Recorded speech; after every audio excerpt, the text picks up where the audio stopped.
ते मी बघितलेले आहेत. तुम्हाला साधारण चित्र काय दिसतंय या निवडणुकीत? तुम्ही शेवटी त्या प्रश्नावर आलातच. नाही, आम्ही म्हणजे मी लोकनीती या संशोधकांच्या गटाबरोबर काम केलेलं आहे आणि ती काही व्यावसायिक सर्व्हे करणारी संघटना नाही आहे. त्यांनी 1 एप्रिलच्या आधी केलेलं हे सर्वेक्षण होतं, तुम्ही ज्याचा उल्लेख करताय ते. त्याच्यामध्ये आम्हाला जे दिसलं ते असं की भाजपची मतं किंचित वाढणार आणि काँग्रेसची मतंही किंचित वाढणार असं चित्र होतं. आता याची संगती जर लावायची असेल तर याचा अर्थ असा की अनेक छोटे पक्ष जे आहेत त्यांची मतं कदाचित कमी होतील असा त्याचा अर्थ आहे. आम्ही त्याचं जागांमध्ये रूपांतर केलंच नव्हतं. याचं कारण असं की इतक्या आधी केलेल्या सर्वेक्षणाच्या आधारे जागांची चर्चा करणं हे आम्हाला असं वाटलं की अयोग्य ठरेल. पण आम्ही त्याच्यावरनं व्यापक निष्कर्ष जो काढला होता तो असा काढला होता की भाजपला, ज्याला नॅचरल कोर्समध्ये आघाडी म्हणतो आपण सुरुवातीच्या टप्प्यावरती, तशी आहे. पण आमच्या सर्वेक्षणातली बाकीची सगळी उत्तरं असं दाखवत होती की ज्याच्यातनं वॉर्निंग बेल्स होत्या त्या, की प्रश्न विचारला की तुम्हाला कोणता प्रश्न महत्त्वाचा वाटतो? महागाई. सरकारची कोणती कामगिरी सगळ्यात तुम्हाला असमाधानकारक वाटते? बेरोजगारी. म्हणजे आर्थिक प्रश्न असा आपण ज्याला व्यापक अर्थाने म्हणू, ते आर्थिक प्रश्न हे लोकांच्या दृष्टीने निगेटिव्ह होते भाजपची कामगिरी. त्यामुळे एका बाजूला भाजपची आर्थिक कामगिरी निगेटिव्ह, पण दुसऱ्या बाजूला भाजपला तरीसुद्धा 1 एप्रिल या दिवशी आघाडी होती आणि तिला चाप लावेल असा प्रतिस्पर्धी त्यावेळेला तरी उभा राहत नव्हता, अशी त्यावेळची परिस्थिती होती. आणि तेव्हा मी जे म्हणत होतो ते असं म्हणत होतो की याचा अर्थ असा की भाजपच्या 10-20 जागा कमी होऊ शकतात किंवा 10-20 जागा वाढू शकतात. आता आज त्याला 1.5 महिना होऊन गेलेला आहे आणि त्या 1.5 महिन्यामध्ये रिपोर्ट जे येतात ते कॉन्फ्लिक्टिंग आहेत, उलटसुलट रिपोर्ट्स येत असतात. त्यामुळे मला माहीत नाही की कोणत्या रिपोर्ट्सवरती आधारित आपण अंदाज व्यक्त करावेत.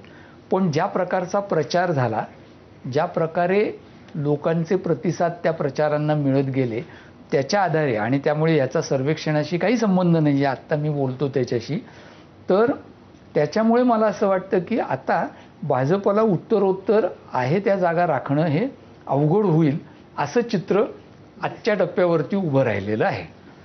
त्या किती कमी होतील हे ॲब्सोल्युटली अनिश्चित असतं. याचं कारण गळती लागल्यावरती ती जास्त लागू शकते किंवा ज्या प्रकारची ताकद आणि राजकीय कौशल्य भाजपकडे आहे ते लक्षात घेतात ती गळती रोखणं हेही भाजपला शक्य झालेलं असू शकतं.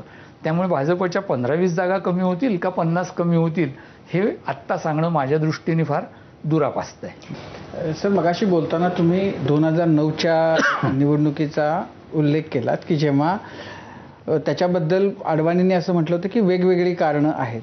त्याच्यानंतरच्या ज्या निवडणुका आहेत 2014 असेल, 19 असेल, साधारण देश वरवरपासून खालपर्यंत साधारण साऊथ जर सोडला तर साधारण एक सारख्या पद्धतीनं विचार करून मतदान झाल्याचं आपल्याला, साऊथ आणि ईस्ट असं जर सोडलं तर बाकी आपल्याला दिसतं. या निवडणुकीमध्ये 2009 सारखंच चित्र बघायला मिळू शकतं का 14 आणि 19 सारखं चित्र बघायला मिळू शकतं? काय तुमचा काय एक राजकीय अभ्यासक, निवडणुकीचे विश्लेषक म्हणून अंदाज आहे? नाही, मला असं दिसतं की आत्ता तरी निदान 2014 किंवा 19च्या सारखी एक्साइटमेंट वातावरणामध्ये किंवा खुद्द भारतीय जनता पक्षाच्या समर्थकांमध्येही नाही.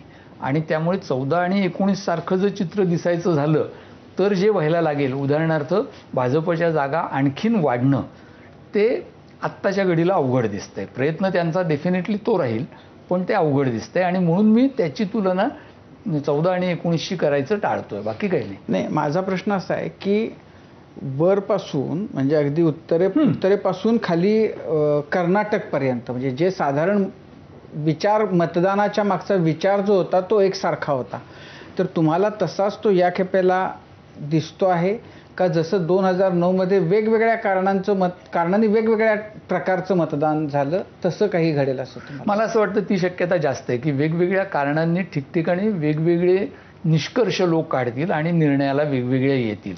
ते निर्णय एवढं सगळं करूनही एका दिशेने जाऊ शकतात. पण उदाहरणार्थ तमिळनाडू किंवा केरळमध्ये ज्या कारणांनी मतदान होईल त्याच्या तुलनेने उदाहरणार्थ गुजरात किंवा महाराष्ट्रामध्ये होणारं मतदानाच्या पाठीमागची एकूण कारण परंपरा ही वेगळी असेल, फॅक्टर्स वेगळे असतील आणि त्याचं कारण स्ट्रक्चरल सुद्धा आहे की तिथे भाजप नव्याने प्रवेश करतोय आणि त्यामुळे तिथे भाजपची टक्केवारी मतांची वाढणं हे आत्ता मला असं वाटतं अपेक्षित आहे. याच्या उलट गुजरातसारखं उदाहरण तुम्ही जर घेतलं तर तिथे भरघोस मतं मिळून सतत निवडून येणारा पक्ष जो आहे त्याला आता मतं कमी होण्याची शक्यताही जास्त आहे. महाराष्ट्रामध्ये मागच्या वेळेला आपल्याला माहिती आहे की भाजप शिवसेनेचे उमेदवार हे सरसकट 50% जास्त मतं मिळवून अनेक ठिकाणी निवडून आले होते. आता यावेळेला महाराष्ट्रामध्ये तसं होण्याची शक्यता कमी आहे आणि त्याला स्थानिक कारण आहेत, पक्षांची फाटाफूट हे त्याला असणारं कारण आहे. तिसरं क्रिटिकल स्टेट यावेळेला मला वाटतं की उत्तर प्रदेश हे असणार आहे की जिथे 60पेक्षा जास्त जागा मागच्या वेळेला होत्या. भाजपची साधारणपणे स्ट्रेंथ 96-98 पासून त्यांनी जी ताकद मिळवली आहे उत्तर प्रदेशात ती लक्षात घेतली तर 45 ते 50 ही त्यांची ताकद आहे आणि ती अनरिअलिस्टिकली वाढलेली आहे गेल्या निवडणुकीमध्ये.